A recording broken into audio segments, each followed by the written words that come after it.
talk about scopes and quotes. So the process of getting a new website built for you, or a refresh or a brand refresh, it's super important when sourcing a new developer to get a good scope and a good quote. Some of the things to have included in a scope that you'd want to look out for is the timeline, how long the project's expected to take, the consequences if it's not delivered on time, the resources that will be allocated to the project, that's the time, the hours.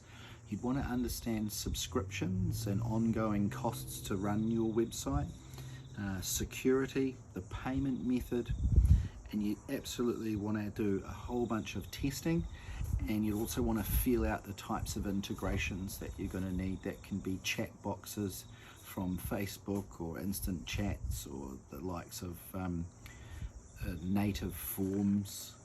That's basically wrapping up what's in a scope and a quote. Make sure you get them.